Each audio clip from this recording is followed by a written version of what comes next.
BANTER podcast with Cole and Geddis. Right about here, ladies and gentlemen, I want you to get yourself and your soul together. This man will make your liver quiver. This man will make your bladder splatter. Let's all welcome the world's godfather of soul, Cole and Geddis. It's Geddis, actually. Geddis. Geddis. Geddis. Fuck you. Ladies and gentlemen, welcome to the General Banter podcast, coming at you live on Patreon. We'll do some. My guest today is Mairin Geddis. Hello. My girlfriend. Look how much lipstick is on that.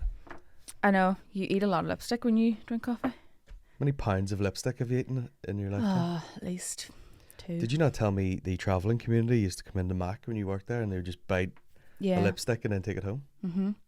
That's whenever Mac was a really serious commodity to have. Mm-hmm. So people used to come in and pretend they were trying on the lipstick and then bite it and then walk away with a bullet in their mouth. Well, the little top of the lipstick. I would disgusting. Throw up. I know, it's so dirty, it was rotten. I'd fully barf if I did that. I'm taking that away. Just the feel of it. What if someone's like, what's in your mouth there? Like, nothing. Yeah. I don't have anything in my mouth at all. Oh yeah, that would happen. They would just walk straight bright out. Red. I had a packet of berries. They would normally just make a big distraction with a load of kids and then steal stuff. Look over there. And they're squirting foundation in their mouth.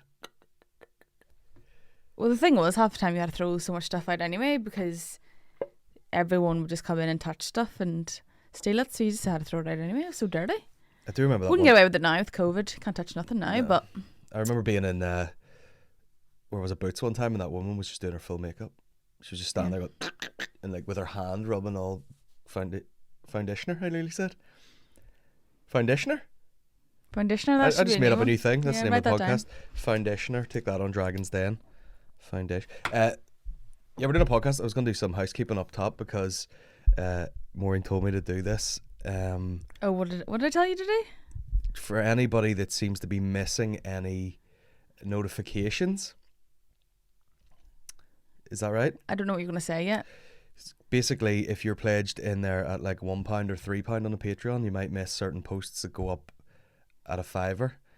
You might not even know about them. So from now on, I will be informing all of the patrons that there is a new post and which tier it goes out on, because if you're in there at £1, which you'll get this for free, or you'll get this at the £1 thing, you'll get this at the £3 one and 5 on the 10. Yeah, do you know what I mean? You but if you're at 1 and 3, there was a behind the scenes documentary went up from behind the scenes at the SSE, but that's in at the £5 tier because I'll tell you why. It looks like HBO made it. It's a phenomenal piece of work. Isn't it? Yeah. Oh, I really enjoyed watching it. It was nice. It was good. It was very good. What was your favourite part? Where you were giving off to Mihal? Yeah, just me shouting at Mihal. The guy has a voice that would just cut through goddamn anything, doesn't he?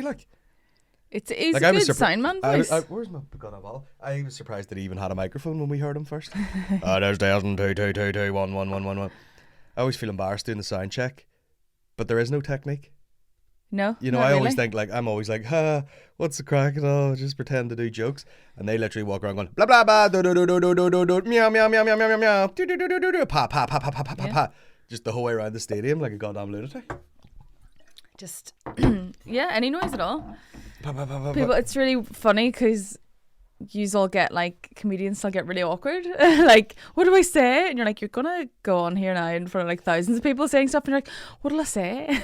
I think everyone still gets awkward when you're just shoved a microphone in your face. I've heard the sentence 3 times. There's a hair in my mouth. That sentence? Why? I think I licked it off that. It's like, it's a long. The thing is, you know it's not your hair. That's weird, isn't it? I know, it's a mid-length hair. Oof. So it's either off my chest or my back. I had that a bit whenever I had no hair. I was going, where's this coming from? Because it's not me anymore. Yeah. Where does the hairs come from? That's stuck on my fucking eyeball right now. There you go. I've had some of your hairs you feel it and you start pulling it and it's in and around your mouth and then down and under your armpit and up your ass crack. And you're like, that's just one hair. So it's like having hair. I was gonna say, I heard this on a couple of podcasts recently. People going, I only really feel myself when I'm on stage. I'm not like that. I'm not that bad, but it's weird that comedians will just be confident doing stand up. And then you're like, go do a fucking sound check, and they're like, I don't want to at all do a sound check, and you're like, just make noise for. I think it's minute. the biggest illusion with performers. You assume they love attention and spotlight on them at all times, and it's hardly ever true. You meet people who are on stage and they're just like, Mickey Bartlett will take it. But even I'm talking like actors, people who do like musicals, people who do like musicians, loads of them I know, and you're just like, you'd meet them and go, they'd be like, oh, I can't say that, and you're going, God, and like, look what you can do. But like, if someone just made you stand up in front of people to do one thing, you'd still be like, oh no, unless it's your thing. Like, I know. It's like that, isn't it? You think it just, that's it, I'll be confident in front of everyone forever, but it's not true. Like if I go back and do a night class, you know, are you gonna do a night class? Might do one. Are you? Of what? Several things. Okay. Philosophy. Falafels. Spanish. Would you do a philosophy one? I would. I would do falafels. I would do Spanish. You could read it. You could just read it in books. I would do Irish history. No, I have to go to the school. And, you know, gotta go to school. You want a pen? You want the new pens, don't you? I want new pen, new book, Spider-Man pencil case. Yeah, so do I though. I want that. Yeah. I was gonna say, but if someone was like, bag, you have a school bag. If someone's like, I have 15. You've always had a school bag. If someone was like, you know, go up there and do a presentation, I would be sweating. Would you? Down the back of my legs. Which is weird because when I was in school, I would literally have rather done anything than get up and do a presentation. Like, terrified. Whereas now, I don't think I would care. Really? Yeah. I don't think it would bother me now.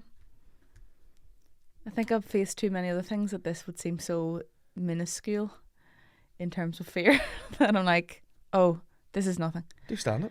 Do stand up? No, I can't be bothered. It's scarier again. Yeah, I would imagine. It is quite scary. It never isn't not scary. Yeah. Because there's like a. But if you're not scared, expectation comes with it. If when people get on stage and they're not a bit terrified, they're cocky, and that's the worst comedian to watch. Well, sometimes people do cockiness, you know, instead of like actual confidence. Yeah. Oh damn, that's a good quote. Sometimes they're cocky and not confident. Yeah. Oh, I've met a lot of those people. Confident would be like someone heckles you and you laugh with it and go, "That gives a shit. I'm getting paid." Confident is you've stopped to take a drink of water and there's a silence for, 4 or 5 seconds. 45 and minutes. It's not awkward. Cockiness is when people come on all like, with all this energy and they're just like, saying the stuff and blah, blah, blah. And then they just can lose it. And they have awkward silences. I always know how good a comedian is by how awkward their silence part is. If they can be silent on stage and like take a break, take a sip of water, have an applause break, have a pause to think, and it's fine. And it's just, you're with them, you'll see like Dave Chappelle do, like just stand there like. I judge a lot of people who I see in mainly in libraries. Like I don't care what anyone else does in anyone else's place, but that's what I go, okay, they can come back, or no, they're not ready yet. It's just knowing how awkward it feels. Where's your talent show? Handle your silence. Yeah, it's called Awkward Silences, and is this silence awkward or not? Everyone sits on a chair the other way and they're like making weird faces when someone's being quiet. You're like, oh, yeah, don't like that. That would be my new talent Saturday night show. It's just me in a chair. It can be other people too, and people come on and they don't do anything, and you don't know what their talent is, but they have to just be perfectly silent, and you go, I get this. I feel the vibes. I feel like I still enjoy this. And then I saw an ad for what's that? What's it called? The Masked Singer. How's that still on? It's not for me. There should be able to. People are obsessed. Like people love it. It should be like I can't. I just can't. Do you know like a game where there's like 50 of them in half an hour, and you just have to guess who it is? Yeah, I don't know why it takes so long. Who's singing? I don't know, the one from fucking thing. I just feel like I'm in an episode of Black Mirror watching it. I'm like, I can't. I just don't understand how. I just don't understand how people can watch this. And like, this is perfectly normal to watch a clock singing, and we're guessing what C-list celebrity this is. Like, and they always, I don't get it. I mean, like, it's a hack joke, but they always overshoot. They're like, "Is it Celine Dion?" Yeah, and they're like, "It's not." It's Barack Obama. And you're like, it's not. It's Will Young. Well, like, Will Young would be a catch for that show. Probably, but still, do you know what I mean? It's someone like. Will Young's got some bangers. Yeah, when was the last time you heard Will Young in anything popular culture? Like, listen, The guy might have made a choice to retire. That's what I mean. It's not really what you would call like, oh wow, I can't believe we're getting to see him disguised here. He could be singing in real life, and you're like, oh. Who could they get? They could probably get like Demi Lovato for £500 a night. Maybe. Demi Lovato would just turn up like someone's wee auntie working at Chippy. No. She would come on as like some sort of like octopus, and she's like, oh no, this is just who I identify as now. Oh yeah. This isn't even a costume. Wow, that disguise was amazing. And she's like, no, I just identify as an android now. Yeah, this is me.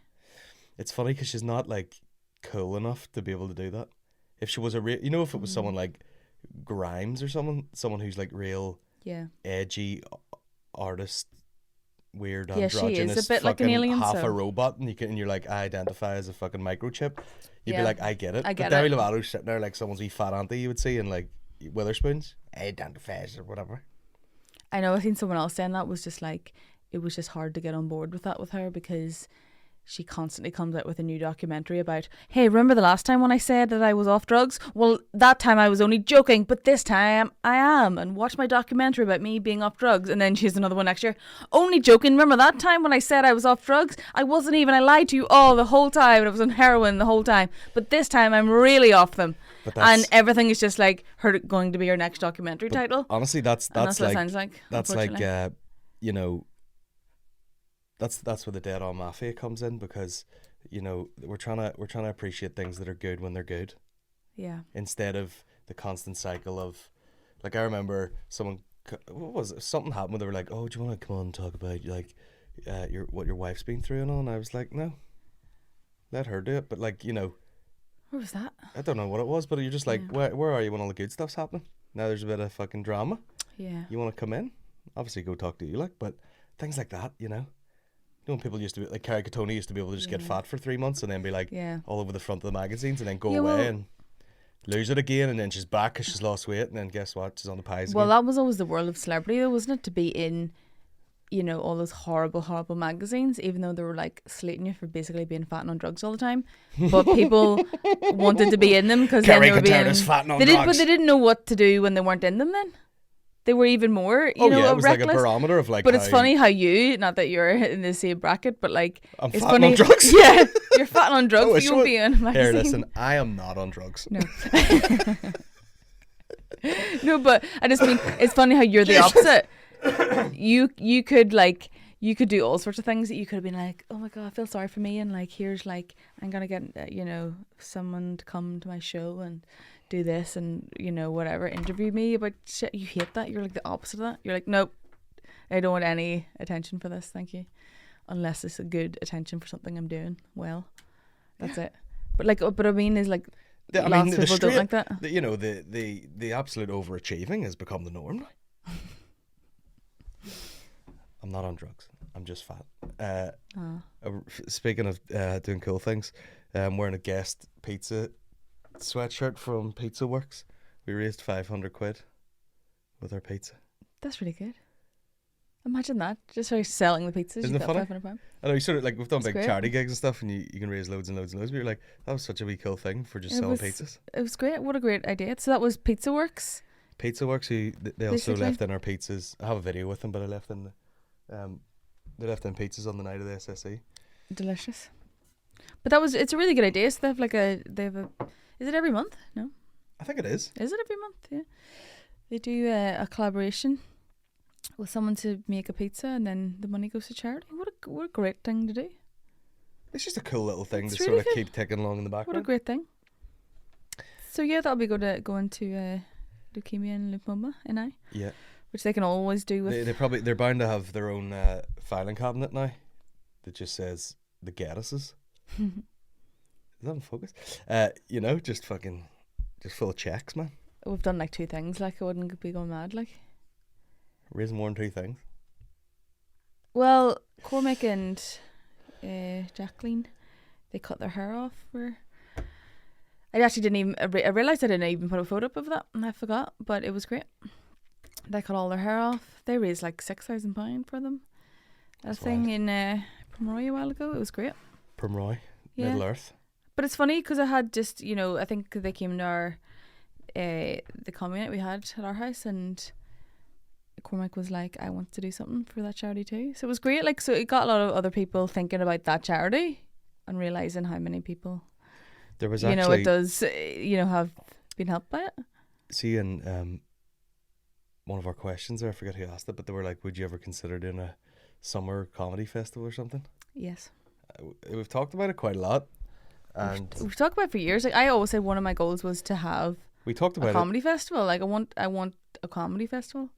It's the logistics of that, not the even is it logistics? Is it The infrastructure. the infrastructure? It's The legalities. the legalities. All those things The are red very tape. hard to do as just like two individual people wanting a cool idea, but that is something that we have discussed with Shine, who are going to do it But you in see, collaboration slightly. They are doing. Because they're the ones that can have the infrastructure and they have seats and they can organise insurances and all those things that would take a lot of time that we don't have the Oh, time you'd have to start do it now, that. and then it would be in like It 2 would be years. it's a full-time job to organise something like that, What so we we could can't do do though that. is, Like, but is like on a slightly bigger scale than what we did in the office, which is like yeah, a pop-up sort of, you know, it would almost be like what people were doing during lockdown, just like, hey, if you happen to park your car in this car park, there might just be a guy doing stand-up out the back of a pickup.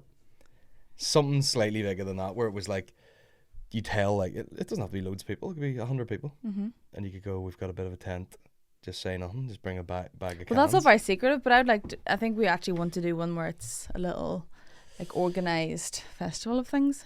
Well, all a festival is like a load of gigs organised in different spots, put in one brochure, really. I basically want like a comedy fla. If you've ever been to a fla, which you haven't, I have. have you? Yeah. Which one do you go to? I go to one every year before I met you. That's a lie. It was. We used to go Where? Huh? Where? Oma. Oma? In Oma? Yeah. When was that? What year was that? And Oh, right, okay. also Bundoran. Okay. Where are Flas? Where are the Flas? They're Where all are over the place. I was in one. Did they change every year? Or Yeah, did people I mean, have, there's probably hasn't been one on now for a while, like, but do people have one in like sort of, is there like a date and you can have one in several places at one night? no, it's like, well, I was in one in Cavan in probably Okay. like Not a real place, but okay. 2000 and maybe like 9 or 10, I'd say.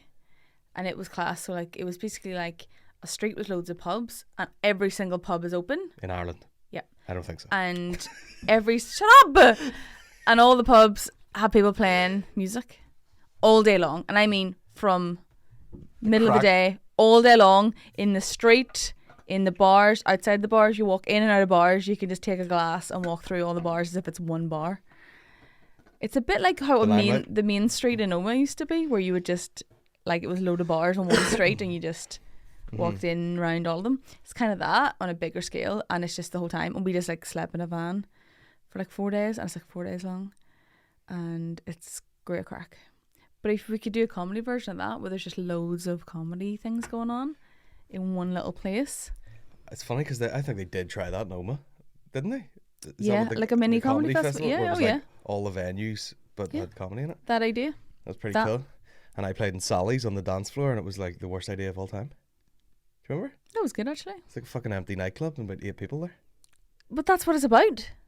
It's horrible. doing it in weird locations where you just go, there's a thing there, and then an hour, and going to this But one I over want to do it here. in the wee and pokey then pub, here. you know, like with Yeah. the fire beside me and all, and then, well, maybe not, I'd be sweating, but not the cavernous empty nightclub. Yeah, well, there wasn't that many places to choose from in Oma. Like, True. I would do this more of like, you know, Custom House Square, loads of tents and stages. I think the one that they're talking about, not to leak anyone's information, I think this one might be in Botanic. Even better, yep. Burp. Botanic But yeah, would be no, cool. this is something I've thought about Nip into the for museum for a pish. quite a few years, actually. I would love to organise. Who I think would- Belfast could do it. There's enough people. Oh, There's yeah. enough people enjoy going to see live comedy, enjoy going to see any live entertainment. I think we have a good enough reputation of comedians now, a good enough calibre of people. There's enough people with their own crowds. Like a few years ago, that wouldn't have been possible because you'd be like, oh, we're putting on such and such in here, and you're like, okay, there's 6 people going to that. Whereas Yeah. a lot more people have a lot more audiences now, and You know, like they're we have a talking good about- connections with down south comedians too that we could bring up. And You know, they're talking about flipping, you know, some big tent with like 1,500 seats in it, and you're like, there are a number of comedians from here that would That would fill do that that, yeah. themselves. You could have like Get a people different over guy there. every night for a week. But like, you go to Galway Comedy Festival, and you're just like, this is what you know. We should have that up here. Yeah, We should have that up here. it's great. Something. There has been comedy festivals. Like there was, what do you call them? That's been on before. I can't even remember the names of them. Belly laughs and all that shit. Yeah, there was a Belly Laugh. There was something else. It as was well. strange because what Because there has been some, but they never utilised local no, they names. didn't. They would bring over like some Cathedral Quarter obscure. Arts Festival Yeah, and that's all what I mean. that There has shit, out been to lunch there and all has been entertainment festivals, not necessarily even comedy ones. They were usually just a mix of things, but they would always bring over these names, which would bring people in, but it kind of just skipped over anything here. You know, anyone here you didn't really even have a look in. You weren't even asked. We were asked as Lavery's to be a venue once, remember? Yeah. And it was class, that's but that was because it. They were what- just trying to use. Yeah, what the they fact were that- doing was, I mean, it wasn't. It Really, was just our club night anyway, so they were just that's what I was using the about to fact say. Like, what, that we they had weren't an really audience. running a festival. No, they they were just put turning their around. name on it. They were turning around to like a bunch of already Established. running nights and being like, "Do you want to go on our brochure?" Yeah, 'Cause we've that's not really- the way to do it. All we've really done is like put Adam Buxton in a room somewhere, and that's it. That's the height of our comedy festival. But I think Belfast is the prime location for something like that. Again, I don't have the ability to book all those things by myself, but Shine do. That's what they do. But I would like to do it with them. Because I actually am interested in it, not just a numbers and tickets thing. Yeah. I'm actually interested in doing it as a thing you that would- I think would be great for Belfast. you Would would be take, great for like- everyone. Not even Belfast, but like, you know, everywhere around that. You know what I mean? You could be an hour outside Belfast. You'd go to that, like. Well, yeah, like Class, if it'd even be Galway absolute Comedy class. Festival, you think like, is there enough people in this town to go to all of these gigs? And people And there travel. totally is, But because- people travel to it. But not even that. They just know that like that's the comedy week, and there's gonna be some crazy comedians. Yeah. And there's locals who book like that week off, Yeah. and they just fucking But you think go of to that like, all week. you know, all the Airbnbs would be sold out, and like people would be staying up in hotels and like drinking in all the bars, and you know, everyone would. good for come the up and economy. use- But you know what I mean? I don't know. I think it's good. Like, why would you not want? To me, that's something I would love to do. Like, if I could have a festival where people are going there just to laugh and have a good time, I feel like, how do you even put a price on a ticket like that? Like, it sounds like the best thing ever. Like, everyone likes going to a festival. You like going to a music festival, and then you get there and you realise you're outside in a wet tent and you don't even like 3/4 of the artists. But go to a comedy one and you go into a nice dry tent and you're getting to watch people do comedy and go to a bar. Great. That's what I'm Well, about now. The one that I That's went how to, you know you're 30, but like, that's the what one I that I went want. to with Aaron at that Ivy Gardens thing, the Vodafone one, and it was like a fairy tale because Yeah. of the location and the I weather. mean, Ivy Garden's gorgeous. And I was just standing there, and there's like a wee breeze coming through these gardens, and there wasn't like a load of comedy on, as in like you wouldn't know what to go to, because they just had like a big showcase and then like an hour-long gap where you could get a burger and a pish, and then another big showcase, Yeah. and then a big tent where they'd have like Blind Boy or something. Yeah. But like it was like fucking dreamy. You don't Yeah. I don't think you need like wall-to-wall comedy all day long. It's just No, like you don't. Not with comedy, because you have events shows. throughout But the day. I just mean like, there's enough things now that you could have like a live podcast that could be 30 people. Even you could have, you know, a stand up. You could have a showcase comedy stand up night of like loads of acts one after the other. You can have, you know, the more abstract sort of comedy people. You could have wee like mini shows going on, like little drama-y, showy, funny, we're not doing any drama. all those things. Mime. The guy that was at the Edinburgh Fringe, he put the ham in the condom and then deep throated it. Oh, he is closing the show. He's playing Ulster Hall on the closing night. Yeah, and then do Did you like kick my foot? No, my foot's just there. Oh, okay. Uh, I thought you were doing Lit- signals to me. no, your foot is literally on my side of the table. So We how are could I in not our touch own it? bedroom right now, where I bought some curtains as a back drape. That's a new word I made up. Yeah, you've got a back drape. Back drapes. Anyway, that's what I want to happen. Okay. I'm saying it out loud because that's putting it out to the universe. That's what I want to do. Well, they're doing it, I know. so you can walk around. They're basically they're basically going. They can book all the tents and all those things, but Well, probably there is like there is a big tent, and their idea was to have me do like one night or 2 nights or 3 nights, and then a live podcast night, but then also have curated lineups, like General Banter presents Yes. and Colin that's- again's tricked you. That's where we come in. It's our Tricked ya. curated lineups. I Tell you what, there's a knack in curating a lineup, you know. Oh, fucking hell. People don't realise. Totally. You think you just throw people on? No. You think about these things. Who's going to work with who? Where Yeah. are they going to work? Can you chess put this match. person on first? Are they going to swear too much? Yeah.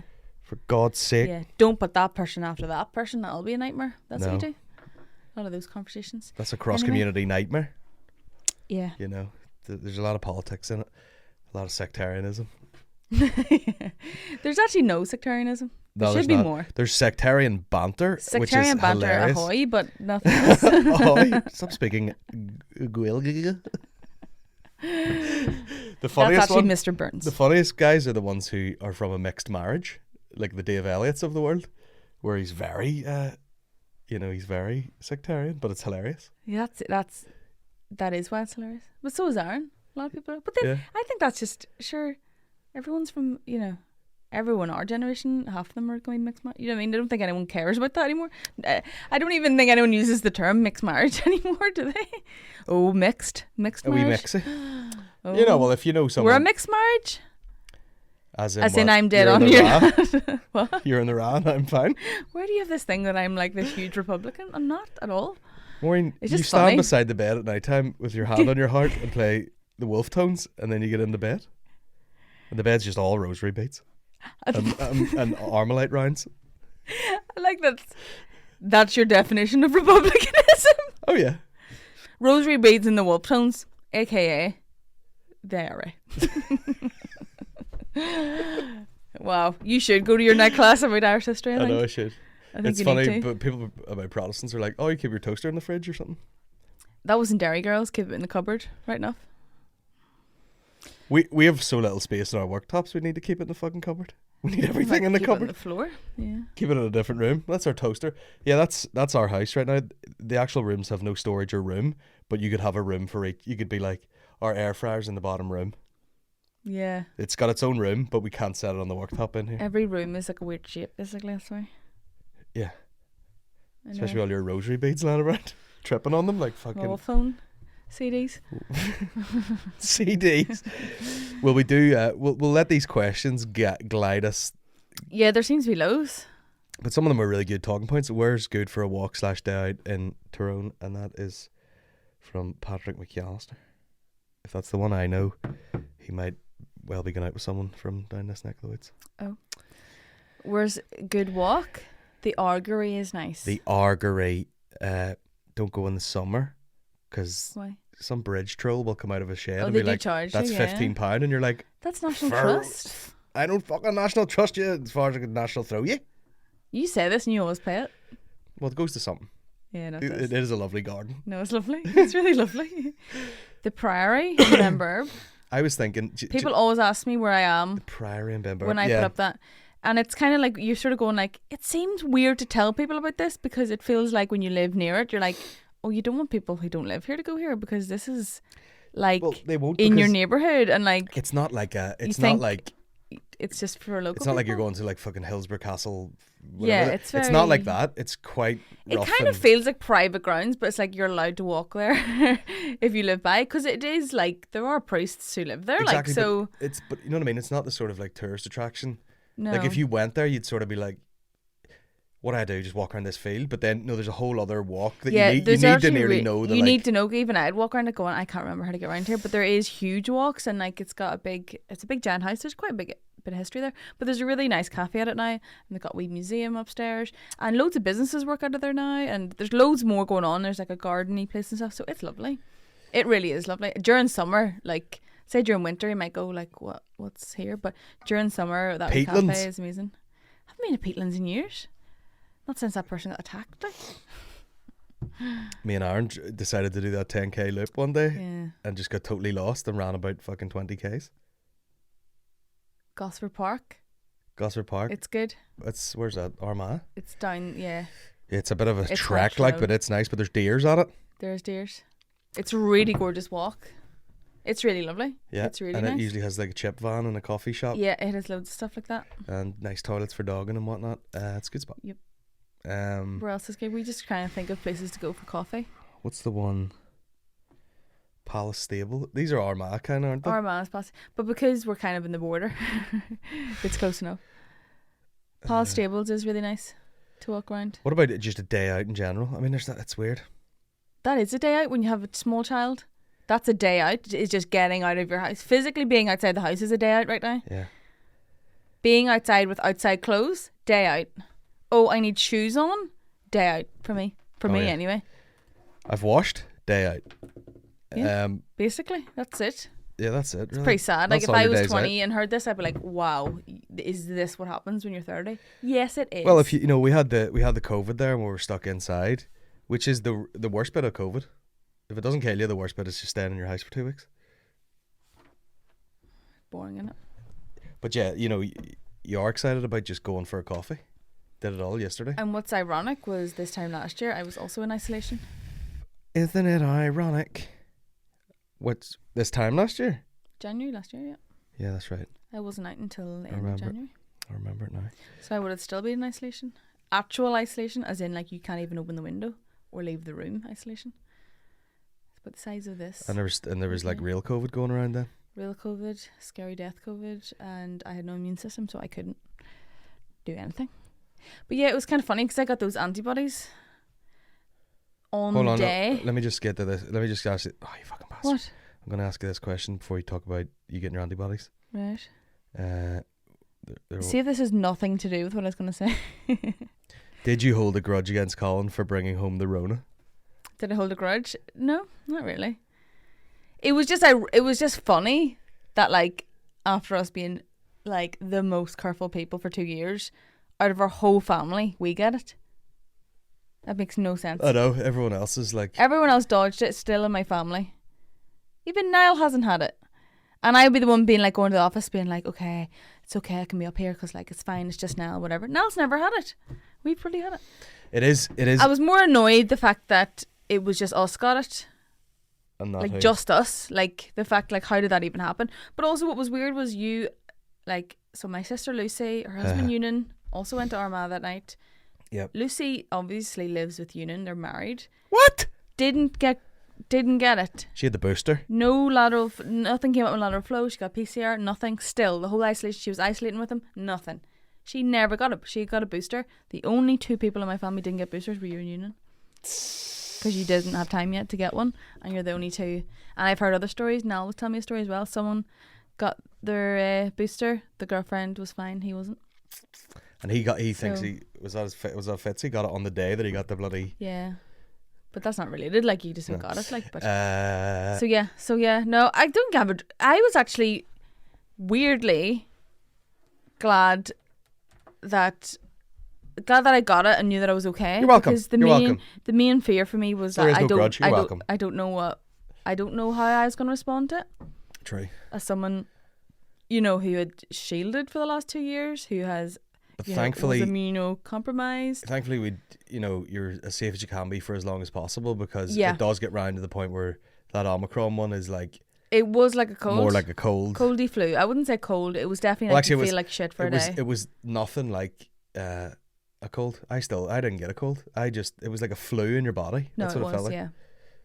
Because it wasn't you definitely like don't want it stuffy and all that shit. You know, people who are sort of like, oh, whatever, it's just the cold, like blah blah blah. Yeah, but you still don't really want it. It still doesn't feel great. But for me, I was like kind of going, right, okay, like this is the first time I got sick really since anything. So, like, it is nerve wracking, and I know, and it's funny now. Like, now that I've had it and recovered and I'm fine, and I'm not as scared about it now, which is good for me, and I don't feel as terrified going out because I've had all the jabs that I need. Like, I've had 3, it's not even a booster. I had 3 primary doses, like, and I've done everything. I've got the natural antibodies. I got an antibody infusion, so I kind of feel okay now about it. It doesn't terrify me just as much. I'm also a year since my transplant, all those kind of things, and you do automatically go, oh, well, it's fine, and like we don't need all these restrictions and it'll be grand.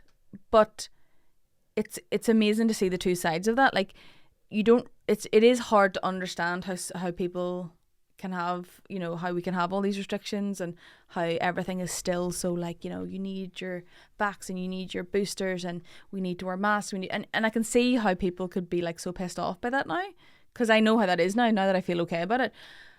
But I've also experienced the other side where you're going, I wish that was my reality to not worry about this, but it's not. And the fact of it is, most people are lucky that they aren't scared about this, and they've maybe had it and recovered, and they're not scared because they know what it's like. So it's not like this elephant in the room. They also are just getting pissed off with restrictions. They want their life back. They want to travel freely. They want to not wear a mask. They want to not have to be told they need a vaccine when they think like, why the hell would I need one? I get it. But I wish I could tell people, I wish they could spend a week in the mind of someone who's terrified about this, or who has had family members who got really ill or something. You're lucky that you don't have that in your brain. Put it that way. You're really lucky that this isn't a fucking terrifying feeling like you're in a zombie apocalypse, like at any moment something could kill me. That's why feeling it's so like you don't hard to handle though. Overall, it's so hard to handle for like governments exactly, and anybody. which is why to me I go, yes, the whole thing was organised and controlled terribly, but you have to kind of go. You have to give it to the masses, this sort of general, like, we all have to be safe, we all have to be restricted, we all have to wear masks, we all have to wash hands.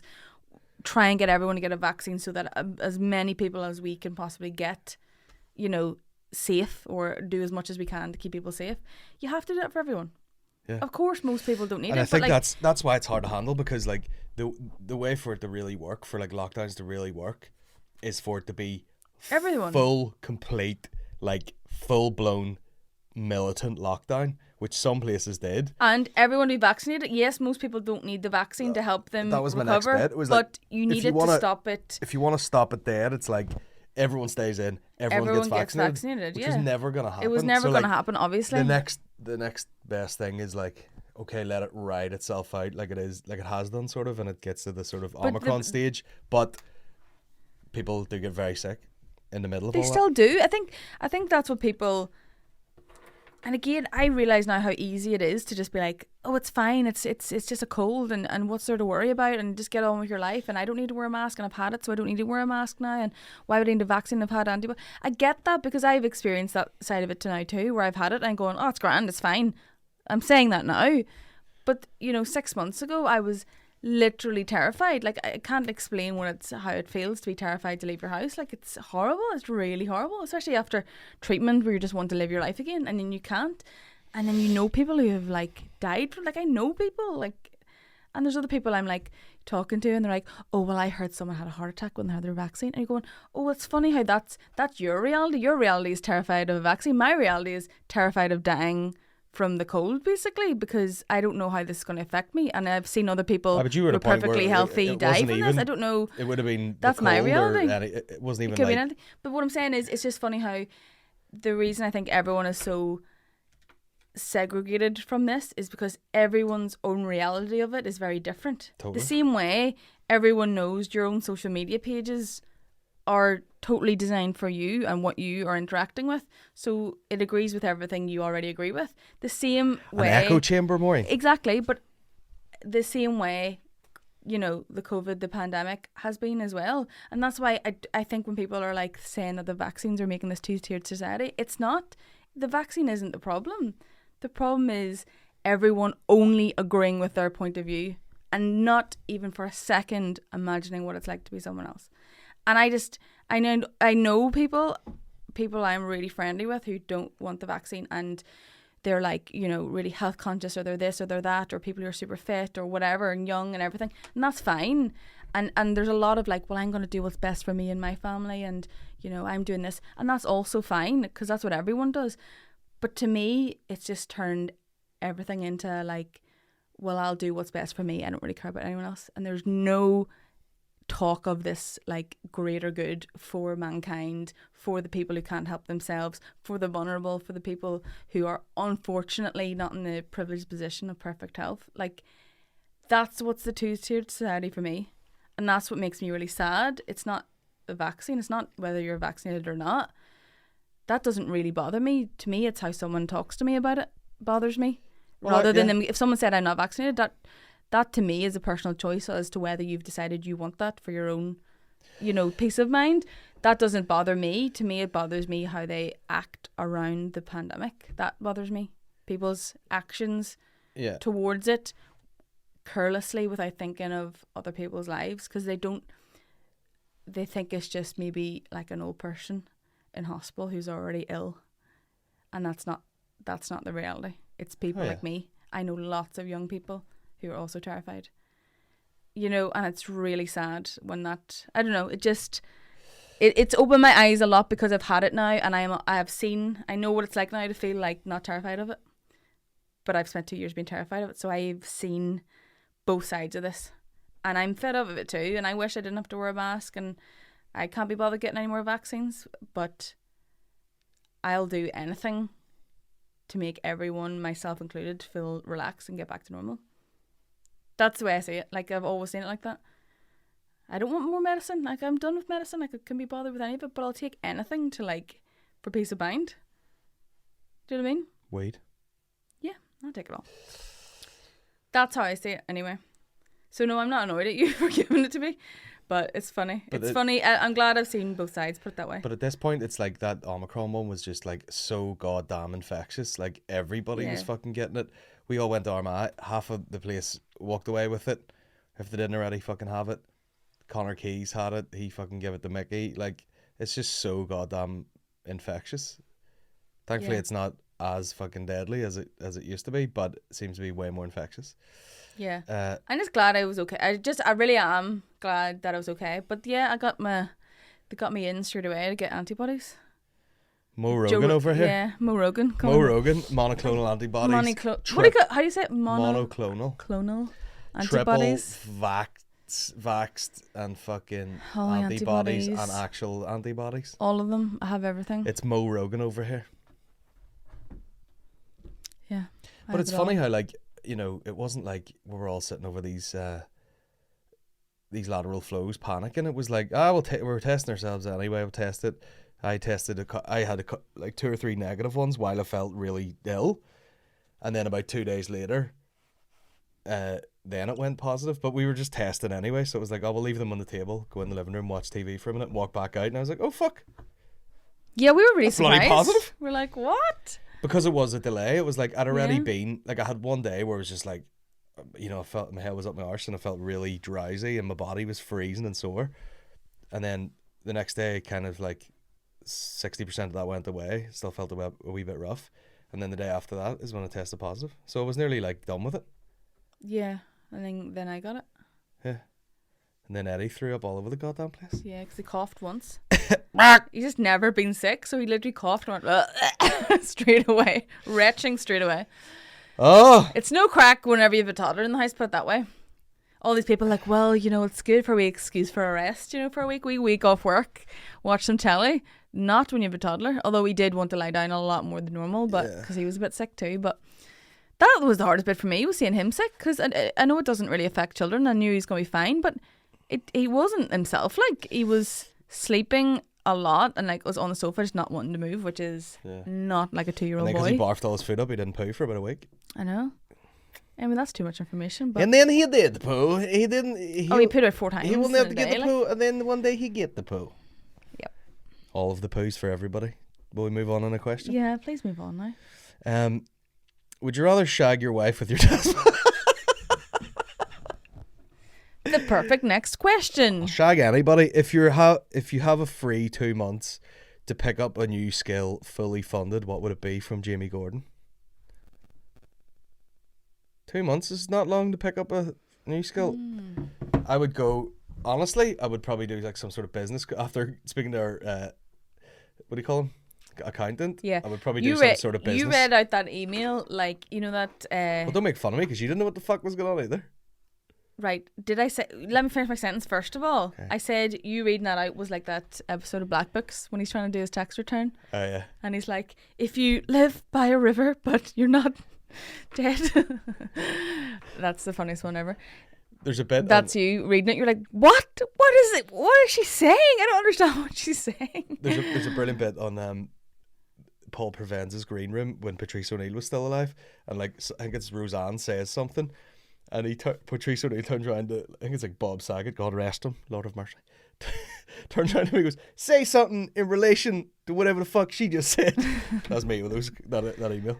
It was just so Say confusing. something relating to this shit. What's funny is like I've done business loads of times. Like if you're in school. I have done the business. I've done business. I mean the I subject. assure you, I have done fucking. I mean the subject. Nigerian prince on the phone. I have done business once and twice times. Right, shut up. I mean the subject. I did it in school. I did it in university.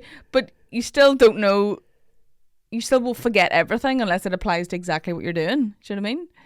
Yeah. It's like you're going, all right, okay, like. Yeah.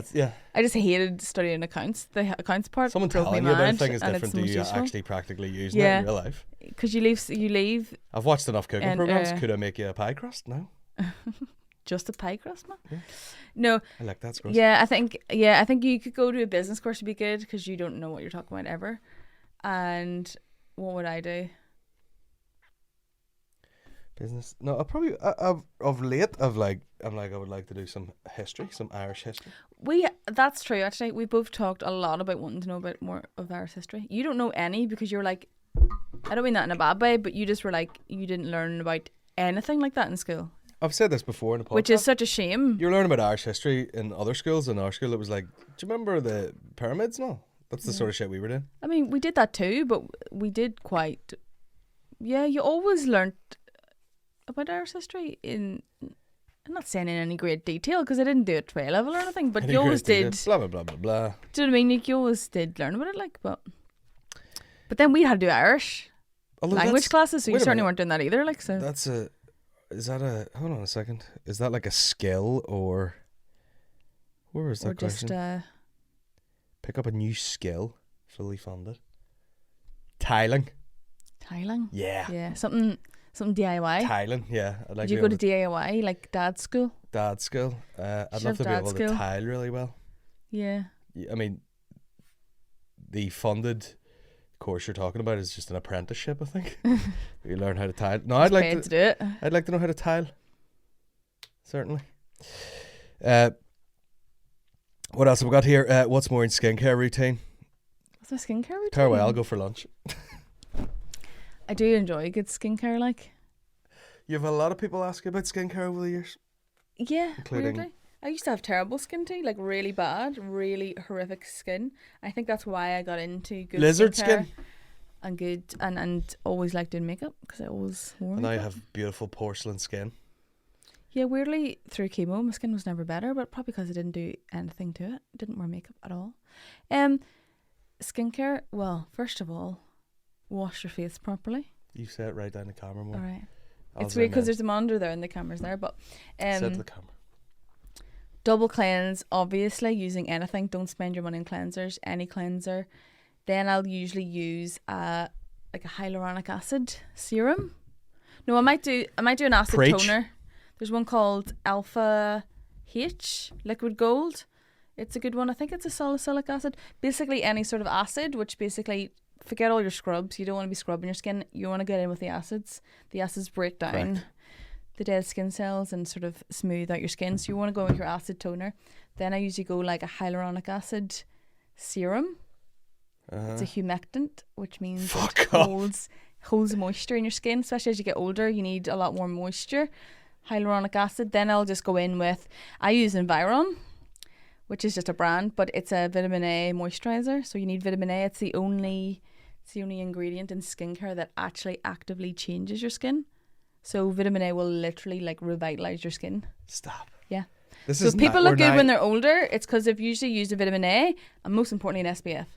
Most importantly, SPF. Don't let the SPF sun, every single day. don't go outside ever. And No, you'll I'm have not good saying skin. that. Not saying that. I'm saying that. SPF every single day. Every single day. So I just use it SPF as a stands for? moisturizer. What? SPF? Yeah. Do you?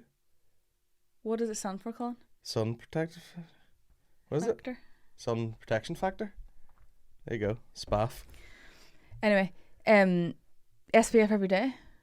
It's boring, but just use it as your moisturizer instead of a moisturizer. If you How would you rate my skin out of 10? your skin's actually quite good. You have always had clear skin, and you don't really have many wrinkles either. You could do a bit more. I am trying to get you to do a bit more. We're starting to slip. I can see it slipping now. Yeah, I know, because all the time that's now 'cause you'll be like, why do I look old? And I'm like, because you don't do anything to your skin and you won't wear SPF. The only time you wear like SPF or something to protect your skin is if I physically put it on you like a baby. Yeah. And I close my eyes. And you close your eyes like this, and I'm like, you don't have to scrunch your face up. You do? If anyone touches your face, you scrunch? I know. I had a woman, right, once in Mac, and I was supposed to be doing her makeup, and she honestly scrunched her eyes up like that. Like, you couldn't even get into her eyelid. And every time I went close to her, right, so imagine this is an eye makeup brush, right, she went like this, and then went like backwards as if like she's like, oh, sorry. And she was really like freaked out by brushes and like, what is happening here? I can't do this. Why have you come here? Why have you come here? She bought loads of shit too. Why have like you go come for here? a massage, You're you just be terrified like, of brushes, and she scrunched her poor whole eye. That's what you're like. But genuinely, vitamin A, SPF, if you're going to do nothing else. Vitamin A and SPF. Retinol. Retinol is vitamin A. So retinol and SPF. SPF every day, even if it's cheap, every single day, no matter what age you are, whatever gender you are.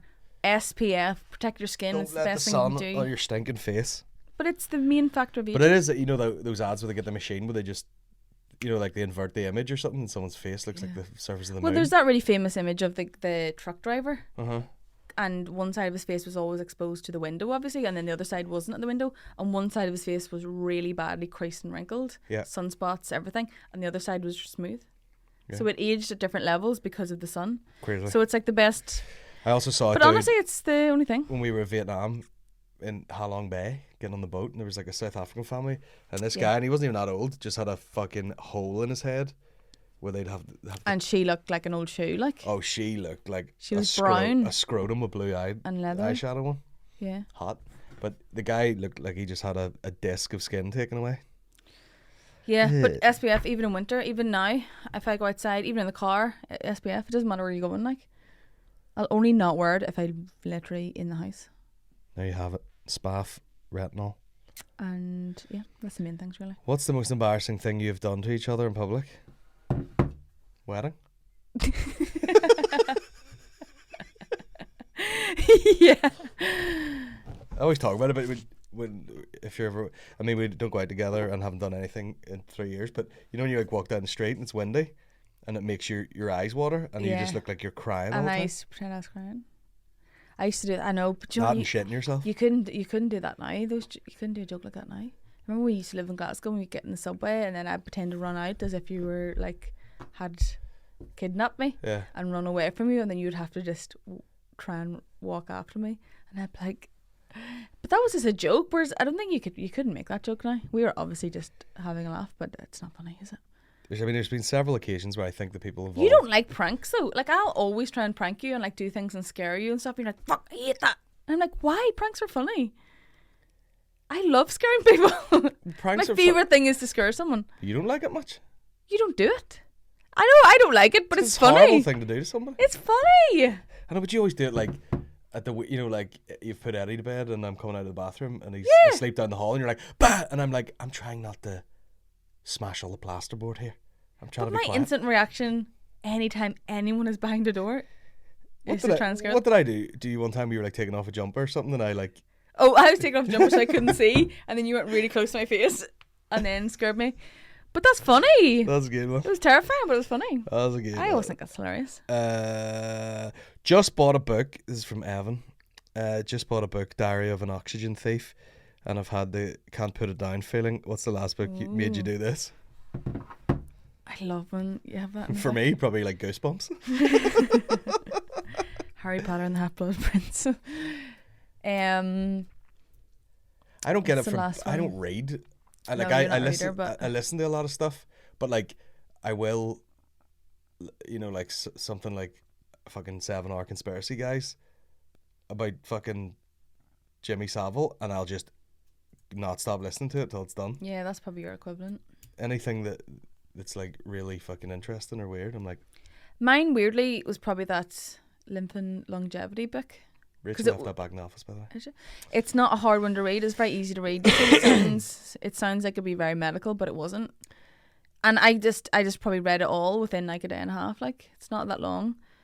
And it was just because it was so interesting to me. I kept wanting to read the next bit that he was explaining, the next bit he was explaining, the next bit he was explaining, because there's not much knowledge, you know. What is the word? Like, you know, general knowledge that people would know about like the lymphatic system. Obviously people who know, but like generally most people don't know that much about the lymph system, but he was saying this is, he's a heart doctor. Heart special. But it was very interesting. I found it so interesting. I thought I was going to be terrified about it, because when you've had a problem with something, you're sort of afraid to learn about it. But then I was like, no, I should learn about this. And it's very simple how to make it work. And it's literally like the life source in your body. It washes away all the toxins, and it also brings in all the cells. If something's gone wrong, it brings them to the place that needs fixing. Basically, you just do handstands and wave your hands about in the air. Well, the main takeaway from it is it doesn't have its own central pump like a heart, so you have to pump it yourself, which can be done many ways, which could be literally jumping up and down on like a mini trampoline. Also, just doing heavy exercises where you're using your muscles because your muscles squeeze it, or even deep breathing also squeezes it around the body. Deep breathing, and cartwheels. Yoga, where you're like moving your body in like a flow. Like it helps, because it's just like a liquid that you have to like. One of them old tubes that up and go. down. You just need to. It's kind of like that, yeah. Tip it all over the place. So it was really interesting. It was really, really interesting. What's it called? Lymph and longevity. What is with the hairs on my mouth today? Lengthening. So I don't know if that's good. I'm trying to think of another one that I couldn't put down. Man's search for meaning. Oh, no. It's like one long story. That's why. Depressing. I know, it was a bit depressing. I seen that one last night. I was like, "You okay, bro?" I know. I read that whilst I was in isolation too. What's a food item that the majority of people... We're switching it up. Yeah. Let's go to silly again. What's a food item that majority of people love but you both hate? I'd eat raw octopus before I'd eat a bowl of cereal. That's from Emmett. Firstly, cereal is the best thing ever. It's fun now. It's not real food, but it's fun. It's not. I try not to eat it anymore, but it's really hard. I love it. What do people love that I hate? Nando's. Yeah, you don't like Nando's. It's just like, it's okay, but the way, if you hang about with Shane, the guy is like a crack addict. He'd be like, when's the next Nando's? I can't eat a Nando's because He'd do anything it reminds to go me to of being Nando's. sick. Yeah. I got a lot I of used them to bring it whilst to the hospital. It was in hospital. It just makes me feel really sick thinking about it now. But it should, because it's like a children's microwave meal. It's cack. It's just like a squishy, squeaky chicken and fucking shitty rice. Old bread and microchips with fucking dust on it. It's not that great. Like, it's not People good are like, quality man, you get food. the wrong thing. You need to get the peas. Suck my asshole. I'm not getting peas. I'm not going to Nando's and be like, can I have a small dog bowl of peas? Blow my brains out. I know. It's all right. I don't mind it, but it just makes me feel queasy now. Who needs about Nando's when I discovered how to make or air fry chicken wings? Fucking unreal. You're just everyone who has an air fryer. Oh my god, guess what you can do with an air fryer? But that's a sketch I'm going to do. Is it? It's just the dad with the air fryer. And just everything he takes out of it. And he's like, oh my fucking god. Do you know you can boil an egg in there? Hard boiled egg. But why would you? I don't know. That's my question. I've seen someone put a raw egg on a piece of toast and put the toast in, a piece of bread in, and then air fry it, and it come out like an egg on toast. Kind of all one.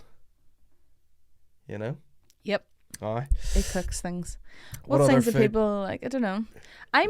There's not much we don't like, is the thing. You like, I made the chicken wings, and you'll be like, look at you. You're like, you fucking pig eating all these fucking chicken parts and all. You Yeah. fucking disgusting human. And I'm like, the world. I know. I don't like chicken people wings. Love Yeah. chicken wings, but you're literally. I think it making just. fun of me like you fucking. Do you know what piece it of is? shit. Because it's like chicken, obviously I eat chicken, so I'm not like against it. Like, I understand why it would taste nice. Like, don't get me, like, I know why it tastes nice. It's mainly because it's Yeah. covered in sauce. But my question to you was, is it chicken wings or is it the wing of a chicken that you're eating? It's just, when you rephrase it, you're like, why would you eat that? But why would you eat the tits of a chicken? Why would you Because eat the thigh of a chicken? it's just Why would solid you eat meat. the arse of a cow? You're Like, if eating you- like 9 bones with like a shred of fucking meat on it. But do you know what then it it's is? just covered in sauce, and everyone's like, "Oh my god, chicken wings are unreal." And you're like, "There's nothing to eat on them. No, there is. It's sauce There is. and bones." And do them in the air fryer. Yuck. They're amazing. But you know what it is? They just Maureen? gross me out. Do you know what it is? But that's fine. But you're wrong, because chicken wings, everybody like- disagrees. It's the pistachio syndrome. You know what I mean? Pistachios are like just a little salty crunch. Is it because you feel like a wee monkey eating it? Yeah, it's rewarding to eat it. It's like a fun little game. It's not as fun to just eat like one big chicken breast and fucking take bites out of it. You feel, yeah, you're eating, you're foraging. You're foraging. Yeah. Okay, With fair enough. with chicken hands. I How just- about that? I just think they're what about we call them pointless. chicken hands? Yeah, that makes more sense. I just think they're pointless. That's all. I just can't be arsed with a chicken wing. Like, yeah, chicken wing's mine. Yeah, whatever. They're nice. I bet you if you're scared you'll eat one, you'll like it.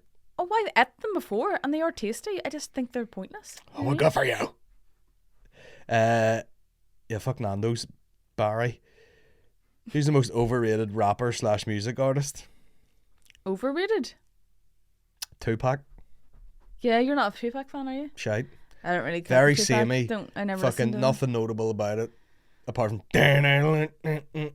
And the reason you like that is because Dr. Dre made it. It's... You'll be starting wars saying that. Like, No, I won't. He's fucking cack. You fuck him, Alex. But there's tons. There's loads at the minute. Like fucking, you name it. Like Nas put out an album there, and I played it, and I was like, oh my god, this is what actual hip hop sounds like. I remember now. Instead of just all these new boys, like all them drill boys. Something, stabbing and drugs and stabbing. Like all the songs are about, I've got a fucking something to do with a gun. Someone's gonna get shanked up over here. I'm stabbing. I'm selling packs. I'm doing all sorts of, like that's it. That's their life. Yeah. Go to JD, buy a tracksuit, stab my wife. You know, that's the whole song. Yeah, that over and Selling over. drugs to children, stab them as well. Go home for my dinner, stab my fucking chicken wings, stab my mother. Still wearing a tracksuit. Still wearing a tracksuit. Like hardest guys in the world, still singing rap songs, still singing rhymes, and going to JD. I'm a road man. Do you have this in a medium? Do you have this fucking lacy tracksuit in a medium? Brrr. How can you carry around all these knives in your tracksuit pants? That's a nightmare. What if you put them in the wash by accident? Mum, I think I've left my knife in my tracksuit, bruv. Don't make me ching you up, whatever that means. I mean, I don't listen to it. Like they ride around in BMXs in tracksuits and think they're hard. What's going on? I mean, the internet makes everyone think they're unreal now, like. No, there's 40 of us on BMXs. We're hard. Yeah. You know, you just want some old, rich, hardened, like mafia type guy to just mow them down with a machine gun out the window of a Range Rover. You know that you're like, that's hard. That's scary. Not you on a trike in a Sergio Tacchini tracksuit and a fucking ski mask, which is different to a balaclava. I googled it. Cool. Then I stabbed that too. What? Nothing. I just don't know anything about that world. Don't listen to it. Can't be bothered. Can't be bothered. Too busy listening to the hits from Texas and what's real mom music. Beautiful South and I don't listen to any of that shit either. I listen to things that are fun. Absolute belter content. Let me just click on this real quick to see what it is. We have no computer today because basically Mattress King? He doesn't know what to do. He's thinking like he was last week. He can't come up with anything. Just got a great idea. Hold on. I'm after going out thinking cap. This is a super cap. This is going to give me inspiration. This is going to give me great ideas. What do you think? It's Mattress Mick here. This week I'm on a real high. Why? I'm buzzing with special offers. I've got so many special offers this week. I don't know where to start. They are amazing. Unbelievable. Visit me this week. I love the fact that he clearly hasn't rehearsed any of this and he's just doing it. No. Do you have a script, Mick? No, I'll just fucking make it up. Green screen. Go ahead. I love that. It's great. You can't fake that. Like me and Al were talking enthusiasm. yesterday about like he watched that show with Paul McCartney and Rick Rubin. Right, yeah. And he was saying like, I don't really know anything about musical theory or anything, and I just played what felt cool. And they were playing some song, I forget what it was. He's like, there's a big heavy bass line over quite a gentle song, and he goes, you know, no session musician would ever make that choice, like a really well trained musician. And I said to Nas, like, does knowledge sometimes ruin creativity? And he goes, 100%. And I went, just there now in my head, I was like, this man is not affected by any sort of production knowledge at all. Yeah. I fucking stand on the mattress and I'll pretend I'm flying. And he stands someone out to be like, shoot the sky. And it's like a real bad shot of this guy like this. And he's just standing on the mattress. Let me get my thinking cap. Oh, my thinking cap. So what are you saying? Knowledge ruins creativity? Not always. But it can. It can get like, you know, there is like a But it's a like set someone way. following the rules too much ruins the fun of a game. It's like when you That's all that work stuff, isn't somewhere it? for too long, and then, or like one of those shows where they send someone into a restaurant and be like, why are you doing that? You fucking stupid, can't just do this. Because they're not like in the, just, what do you call it when you're in prison and you're like indoctrinated? What's the word? Incarcerated? No. What? When you're just used to being in jail. What's that term? Yeah. Do you know what I mean? I forget the fucking word for it. Retarded. It's the same thing. You get stuck in the patterns that you know, and then Yeah. Oh yeah. you know, like someone could play like, you know, someone really technical guitar player that knows all the fucking theory behind it could be like, oh, that Jack White song's crap, and you're like, no, it absolutely rips, even if it's got bum notes and it's all over the place. Well, because it's energy. But that's whenever people who are like creative and like whatever industry, and they come up to someone, they're like, you're like too stiff. The only way you can describe it is stiff, isn't it? Because people are just like so to the book, and they don't know how to think outside that. I've seen it like in loads of different things, but it's true, yeah. But even with music and all, like, ideas have to come in through your butt. Yeah, but like they kind of come spontaneously. You have to know all the knowledge for those thoughts to come in spontaneously. But if you just know the knowledge and you just stick to the book, like you could be the greatest artist because you know technically how to draw things Here's perfectly, a perfect but example. it could be boring. If we go back to the start of this podcast, you're talking about confidence on stage. Yeah. I heard someone, it was actually Tony Woods, who's on Joe Rogan, who's the guy that everyone is like, oh, he sounds like Chappelle, and you're like, no, it's the other way around. Oh. That guy. And he was saying about people who are like have a real rigid routine when they're on stage. Yeah. And he goes, if it's not working, they don't know how to veer off from the course. Yeah, they just keep doing the shit, and you've seen that. They're not confident enough to like go into the crowd. Or they just go like, here's the next set, joke.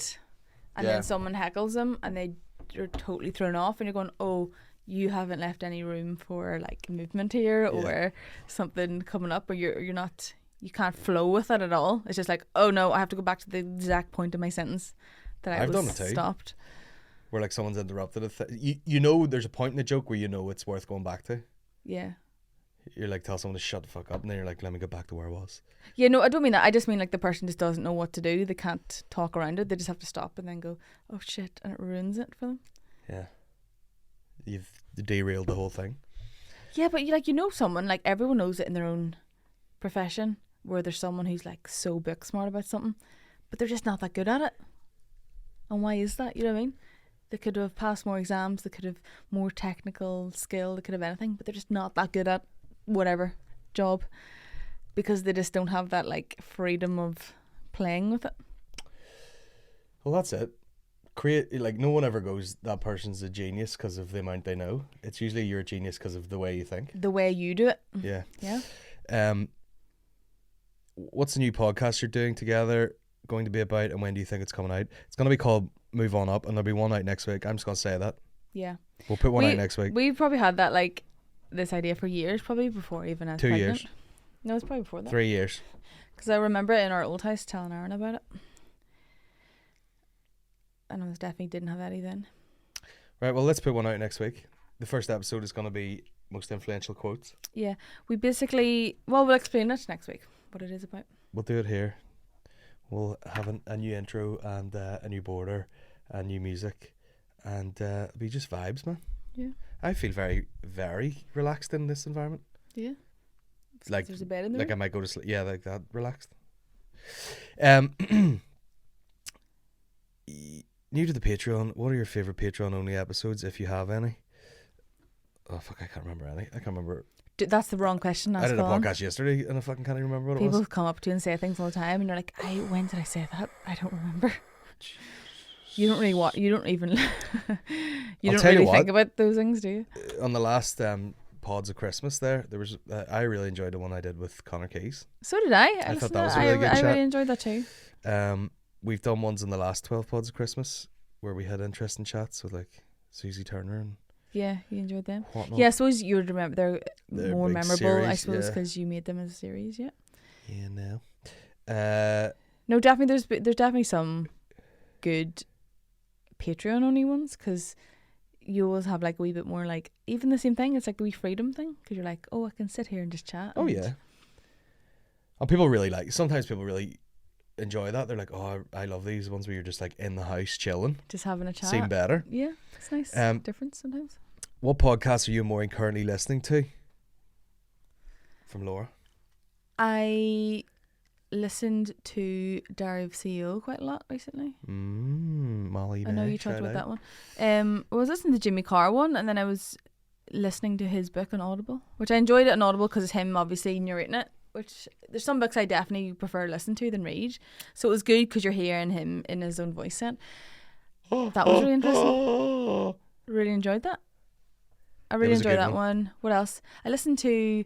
I do really enjoy My Therapist Ghosted Me. I really do enjoy that. Yeah. Joanne McNally, I like that one. What else I listen to? I don't get to listen to half the things I want to listen to be honest. Every time I walk in, you seem to be listening to this podcast a lot of times. Well, sometimes I'll put it on just to make sure you're not saying anything bad. Really? Just see what you're talking about. I never said anything bad. And then you're always like, is there any funny bits? I'm like, yeah, but I can't remember which bits because I've listened to it now. Shocking. I've whittled mine right down to like 3. What do you listen to? Tim Dillon. Yes. You always listen to him. What else? Those conspiracy guys. Yeah, I do like them too, but I'll put them on just if there's a particular one that you enjoy. That I enjoy because you really got to invest in it. I don't have a lot of time. Well, you can sort of. It's like an audiobook. You can pick it up. That's what I mean. Pick it up, leave it down. It's good. It is good. I like those sort of ones where you can just pick them up. Tim Dillon. I'm actually on his Patreon, so I can't get enough of that shit. Let me just actually look. It's weird because I'll listen to.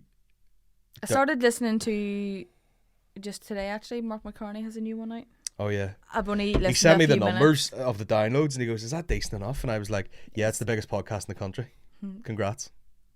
Yeah, no, he's bigger than everybody.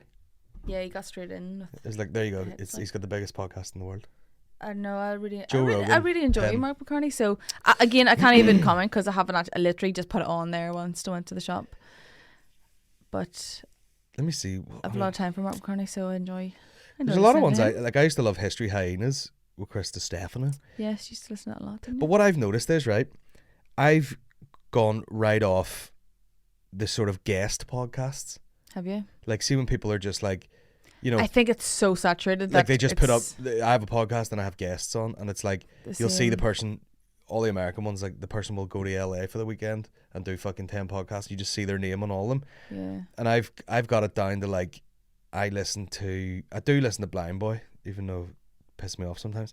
But like, it's the ones that I gravitate to are one person talking. Yeah.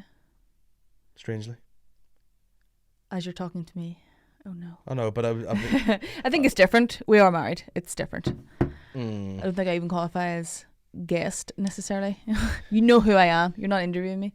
You've never interviewed me. No, well, but even when I have guests, they're not interviews. No, I know. Like I really maybe like have about people. I probably have about 4 or 5 ever where it was like a first encounter and you're like interviewing them. Like Adam Rowe's supposed to be coming on. Yeah. In like whenever he's over. That'll be like a fucking guest interview. You know, that'll be like, I've got a guest. Naturally, because you're going to want to chat to him. Yeah. About a topic, so it's going to seem like an interview. Yeah, no, I get you mean. You know, you do like a single person chat. You like chats. Yeah, I think what I used to do is if I was interested in, say, a person, say someone I'd read their book or something, I would just like search them on Spotify and maybe listen to some other podcasts that I kind of liked.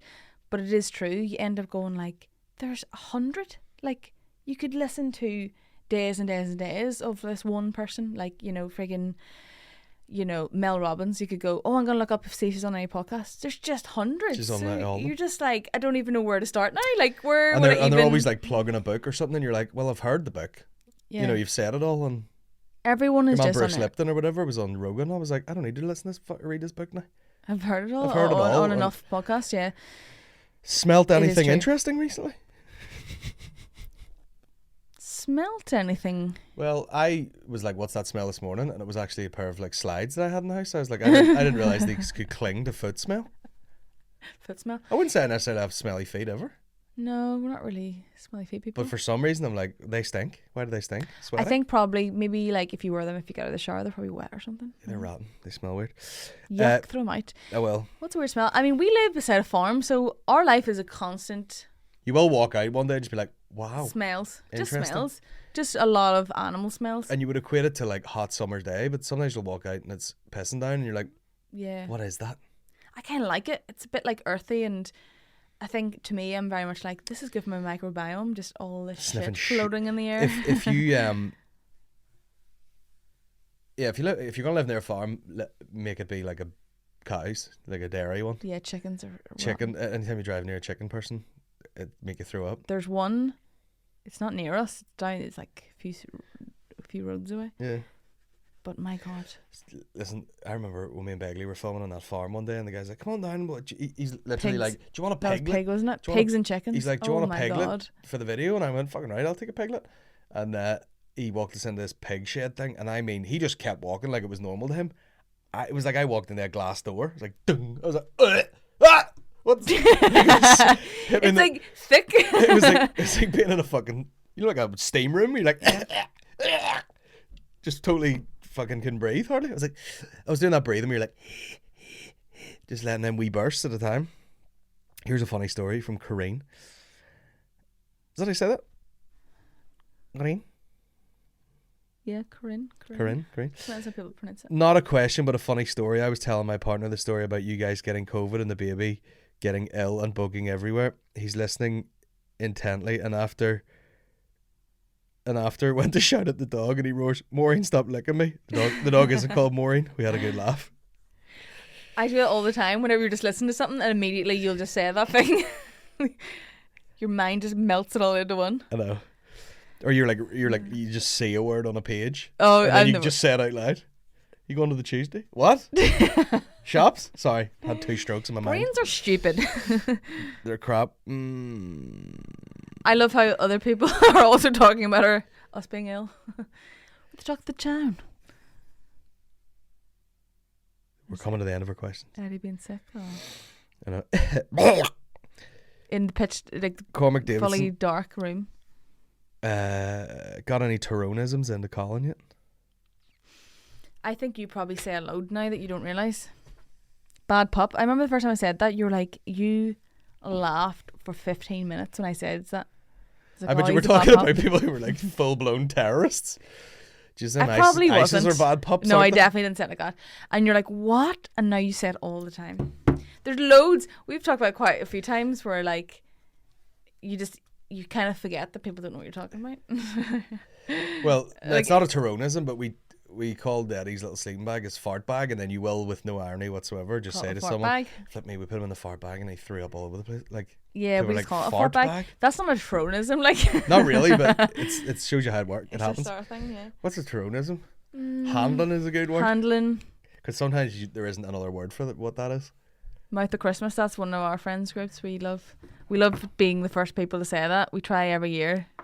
Who can be the first person to say Mouth of Christmas?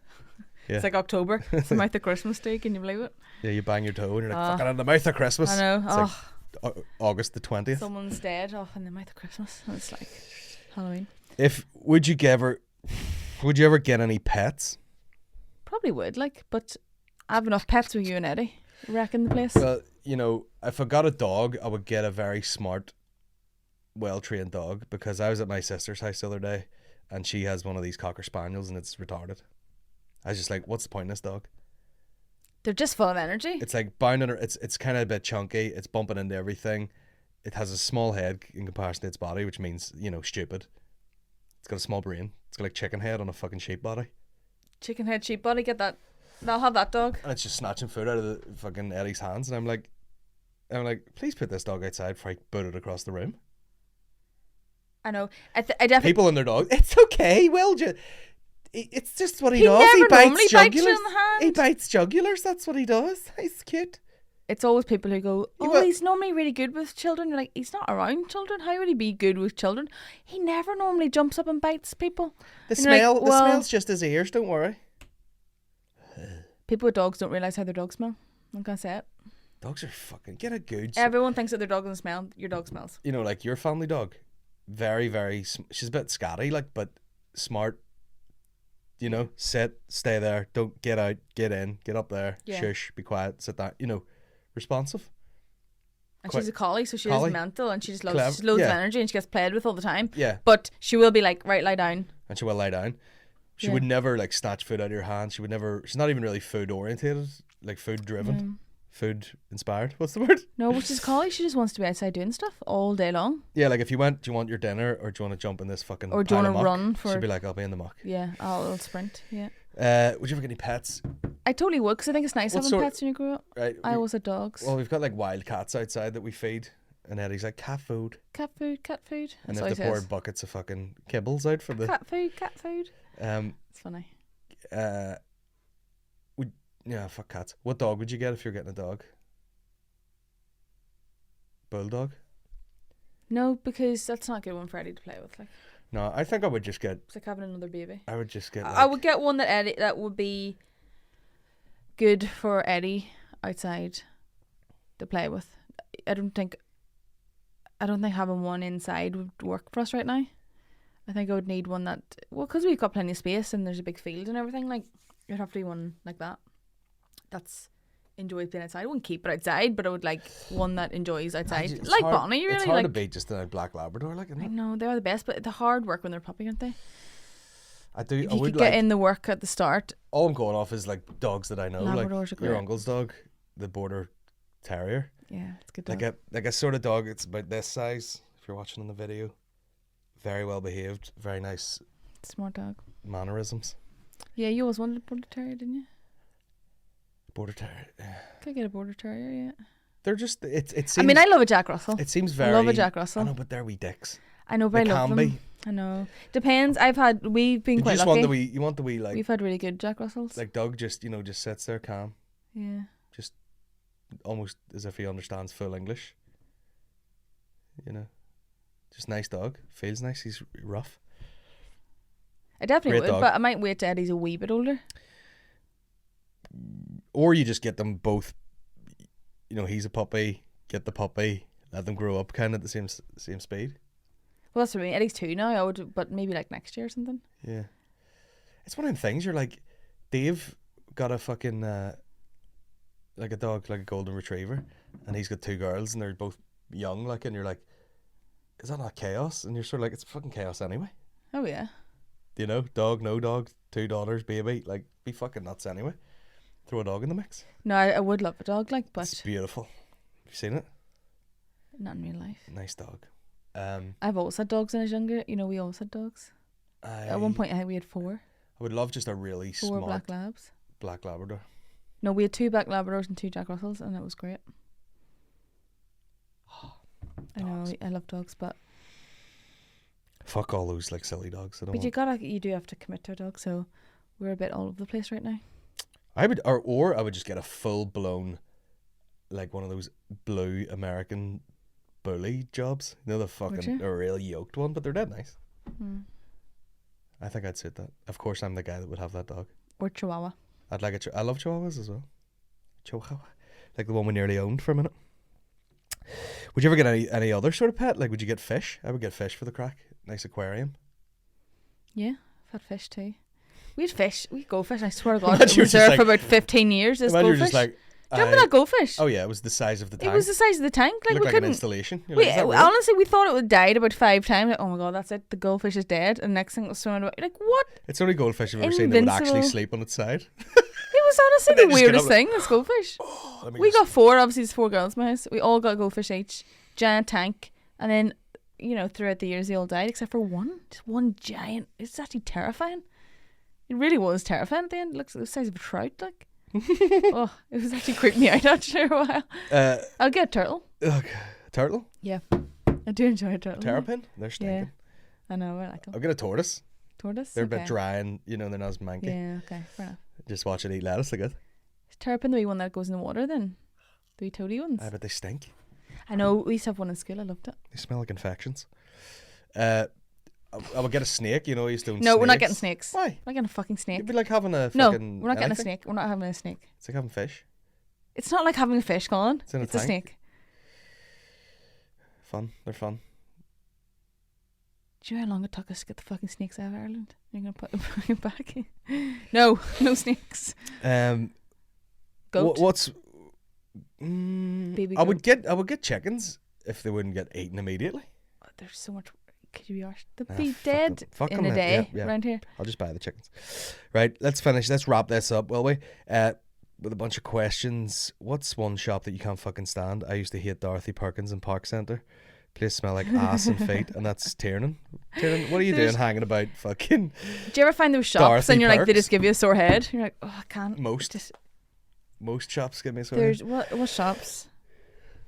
Most shops are based on the banter that I'm going to have in it that make me not want to go in. Yeah.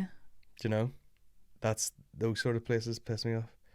There's a place I go to, you know, for like some car bits, and there's one guy in there, and they're like, here, you know, we always say he looks like your brother, and there's another bald large cunt in there, and I'm like, yeah, you told me that all other 6 times that I've been in here buying oil for this fucking bucket of bollocks that I have outside, thank you. That would put me off going into the shop. That you know friendly chat. Friendly chat. No crack. There's nothing Colin hates more than friendly chat and banter. Shops though specifically. It's always the ones with like, you know, you go in some of them. It just depends. There used to be like a pound stretch. No, was it a pound? Yeah, there was like a pound stretcher in like a Sainsbury's in Dungannon. Right. But you know those really horrible like glowing like, you know, lamps in the ceiling, and it was just The so migraine like. lights. It just gave me a migraine. Just as soon as I walked in, it always gave me a sore head. And it was just so cold and quiet. And had that really weird music on, you know, where it's like fake pop songs. Yeah. And it was always just so like, oh. You know what I mean? But like, I'll go into other shops, you know what I mean? You go into Home Bargains, have a great time. But that one, it was just like, no, I can't. Sore head. Yeah. Get sore heads from different shops. Some of the staff, you know, weirdos. Yeah, like they live there. The fucking hills of eyes. Right, we've got a few. We'll finish on these, right? These are good ones. Quick fire. Jack Boggs, great name. Go-to karaoke song after a few jars. It's All Coming Back to Me Now by Celine Dion. It's 5 minutes long. No, 7 minutes long. Oh, I it's think, an actually. odyssey. It's an odyssey in the I sound. think it's 7 minutes long, but I know all the words. Mainly. Yeah. Sort of. No, I do know all the words. I I can't sing like, but I'll never will drink try. enough to do karaoke. No. I'll never do karaoke in my whole life. I also enjoy a Dolly Parton, "Baby I'm Burning." That's a good one. Or What's that? what? Well, that's what the song is called. Have you never What's heard it it? like? I'm not gonna sing it right now. Have a few jars. Candy Stanton, "Young Hearts Run Free." It's a good song to sing. And Candy, what a name. what else do we always sing? Things like that. There's a lot of singing goes on in the McGrath house, like Yeah. a lot of singing when you're drunk. There's a full stage built for people just to sing when they're drunk. It's usually Frank. It's mainly Frank. It's mainly a Frank in show. the jungle, the mighty jungle. Like, If anyone's steaming.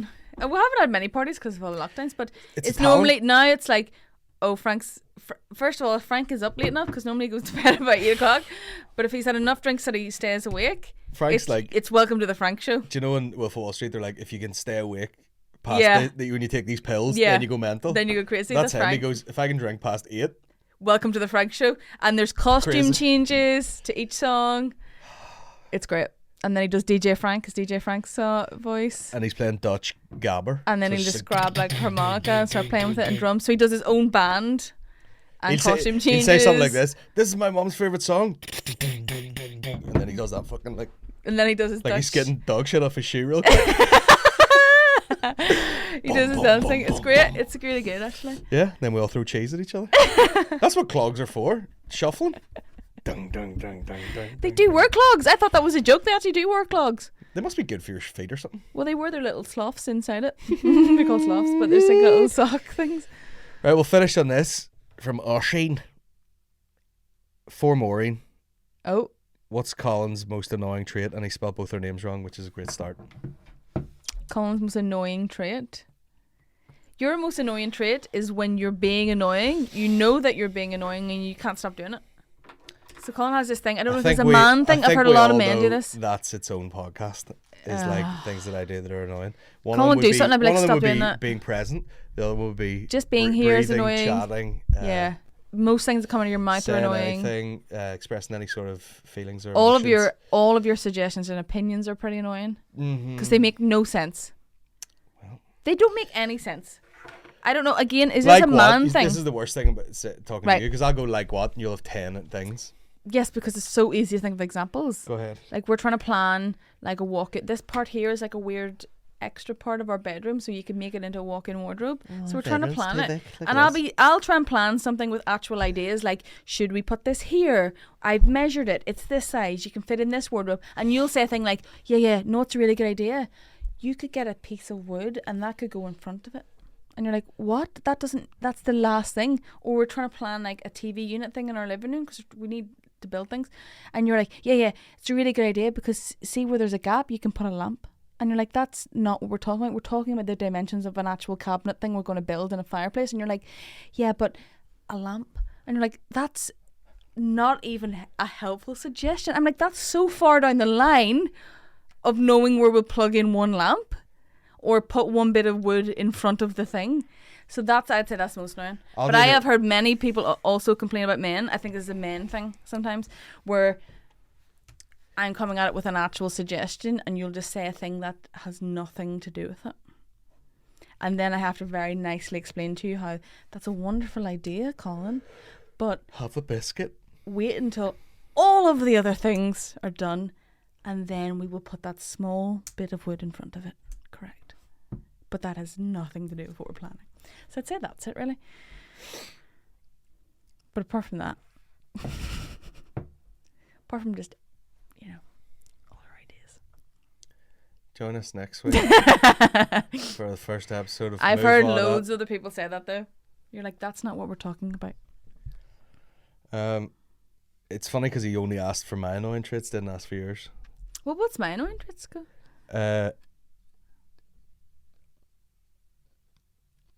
Total asshole. That's not a trait, is it? Just I think it's a woman thing, just Oh, we're just being generic here, aren't we? indecisive. I know what I don't want. Yeah. That's annoying. Yeah. Yeah, the sort of holding on to like an issue and then releasing it 5 days later. But to me, that's just how my brain works, where I will not react immediately to You'll something, you'll I'll speak to your process- solicitors and make a case and then bring it back No, but I just think to destroy me. I just think people are sometimes say things straight away and they don't really mean it. So sometimes if I have something That's my annoys most me- annoying trait. What? That I say things that I don't really mean. Oh, I know you do bitch. that a lot. You'll tell me a lot of times. You say it on here. You're like, "Why did you let me keep talking?" Because I didn't mean any of that, but I just kept saying words. One of my good traits is though, when I do that, I let it wash over me immediately, and I'm like have the attention of like a dog. I know. I But can then you also don't learn any lessons, I would say, because you wash things away so quickly and forget about them. You don't really ever learn lessons, I don't think. Whereas Yeah. I'm more of a like, take something, mull it over, think about it, think about perspectives. Waste a Think fortnight. about... No, that's not wasting time. Actually, that's saving time, because I'm just not a very inflammatory person like that. I don't like to just jump on something. Wet, I like to decide if it's soggy, not it's inflammatory at all. worthwhile. Not inflammatory at all. Soggy. Soggy. Yeah.